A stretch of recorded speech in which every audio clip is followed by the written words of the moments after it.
বন্ধুরা, আজকের আমি বানাবো সুপার টেস্টি ঢ্যাঁড়স আলু ভাজা। দেখো, তার জন্য আমি আলুগুলো এরকম ডুমো ডুমো করে কেটে নিয়েছি, ঢ্যাঁড়সটাও ধুয়ে একইভাবে কেটে নিয়েছি। এবারে প্রথমে আমি কড়ার মধ্যে কয়েকটি বাদাম ভেজে নেব শুকনো খোলায়।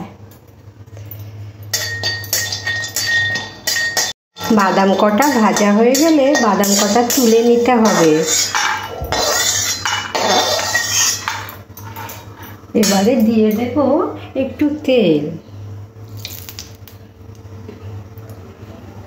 তারপরে দিয়ে দেবো একটা শুকনো লঙ্কা, একটু কালো জিরে, 2 কোয়া রসুন থেতো করে দিয়েছি, তারপরে পেঁয়াজ দিয়ে দেব। একটু নাড়াচাড়া করে ভেজে নেব। পেঁয়াজটা একটু ভাজা ভাজা হয়ে গেলে দিয়ে দেবো এখানে কেটে রাখা আলুগুলো। তারপরে দিয়ে দেবো নুন, সামান্য হলুদ গুঁড়ো। ভালো করে আলুর সাথে মিশিয়ে নিতে হবে। নরম হয়ে যাওয়া অবধি আলুটা ভাজতে হবে।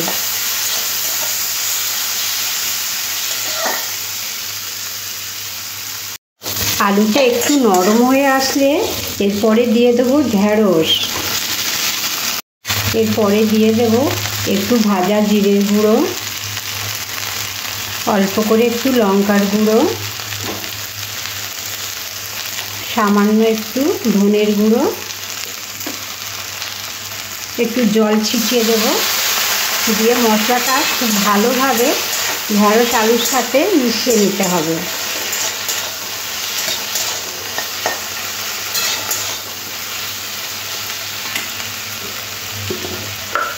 সামান্য একটু চিনিও দিয়ে দেব, তাহলে খেতে বেশ ভালো লাগবে। ঢ্যাঁড়স আর আলু ভাজা এইভাবে একবার হলেও বাড়িতে ভাজবেন।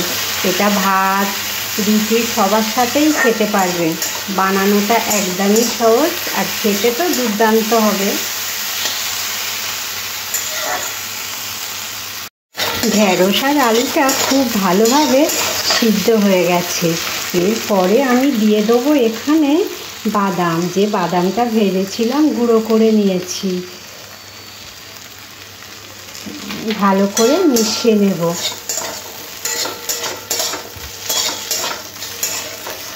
একদম রেডি হয়ে গেল ঢ্যাঁড়স আলু ভাজা। এটা সবার সাথেই খেতে পারবেন। তাহলে আজকের রেসিপিটা কেমন হলো অবশ্যই কমেন্ট করে জানাবেন আর একটা লাইক করে দেবেন।